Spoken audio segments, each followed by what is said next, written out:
সুপ্রিয় ছাত্রছাত্রী, তোমাদের স্বাগত আজকের এই ভিডিওতে। আজকে আমরা আলোচনা করব উচ্চ মাধ্যমিকের থার্ড সেমিস্টার রেজাল্ট কবে প্রকাশিত হবে, কোথায় এবং কিভাবে রেজাল্ট দেখতে পারবে, এবং যদি কেউ ফেল করে থাকো তাহলে কিভাবে সাপ্লিমেন্টাল পরীক্ষা দিতে পারবে। এইসব সম্পর্কে বিস্তারিত বলবো, তাই ভিডিওটি শেষ পর্যন্ত মনোযোগ সহকারে দেখুন। প্রথমে বলে রাখি, পশ্চিমবঙ্গ উচ্চ মাধ্যমিক শিক্ষা পর্ষদে এখনো পর্যন্ত অফিসিয়ালি কোনো নোটিফিকেশন প্রকাশ করেনি। তবে বিভিন্ন বিশ্বাসযোগ্য সংবাদ মাধ্যম ও শিক্ষা সংক্রান্ত সূত্র অনুযায়ী জানা গেছে 31শে অক্টোবর দুপুর 1টা নাগাদ থার্ড সেমিস্টারের রেজাল্ট প্রকাশিত হতে পারে, মানে 31 অক্টোবর। ঠিক আছে, অর্থাৎ খুব বেশি দেরি নেই।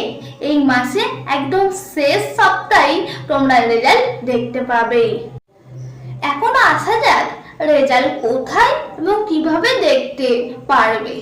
তোমাদের রেজাল্ট দেখতে হবে পর্ষদের অফিসিয়ালি ওয়েবসাইট। সেই ওয়েবসাইটটার নাম wbcac.wb.government.in। এই ওয়েবসাইটের লিঙ্কটা আমি ডিসক্রিপশন বক্সে নিচে দিয়ে দেব। ঠিক আছে, ওয়েবসাইটে প্রবেশ করার পর তোমাদের রোল নম্বর, রেজিস্ট্রেশন নম্বর এবং জন্ম তারিখ দিতে হবে।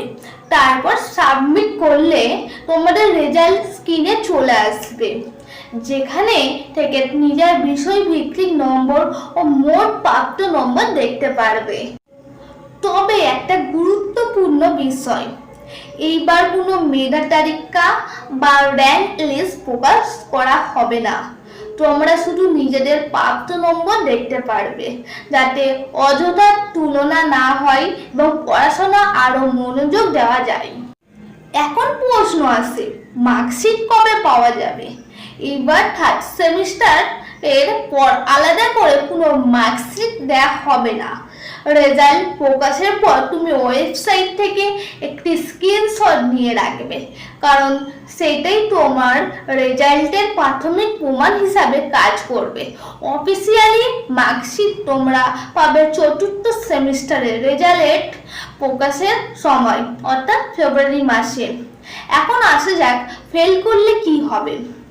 যদি কেউ কোনো বিষয় ফেল করো তাহলে চিন্তা করার কিছু নেই। পর্ষদের নতুন নিয়ম অনুযায়ী তুমি চতুর্থ সেমিস্টারের সঙ্গে সেই বিষয়ের সাপ্লিমেন্টারি পরীক্ষা দিতে পারবে, অর্থাৎ তোমাকে পুরো বছর নষ্ট করতে হবে না। তাই মন দিয়ে প্রস্তুতি নাও, যাতে পরের বারে ভালোভাবে পাস করতে পারো।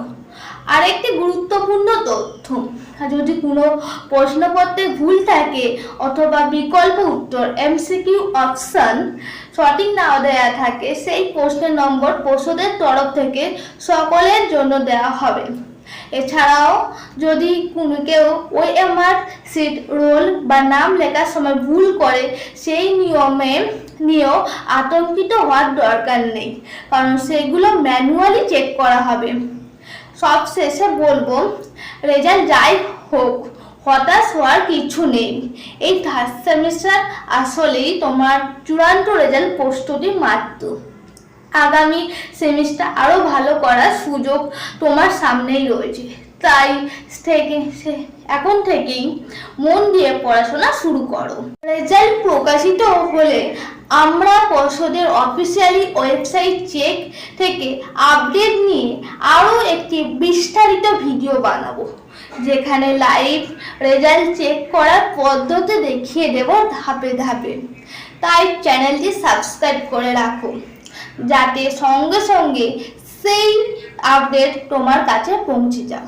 ধন্যবাদ সবাইকে, ভালো থেকো, মন দিয়ে পড়াশোনা করো আর নিজেকে সব সময় বিশ্বাস রাখো। তোমাদের পরিশ্রম তোমাদের সাফল্যের চাবিকাঠি।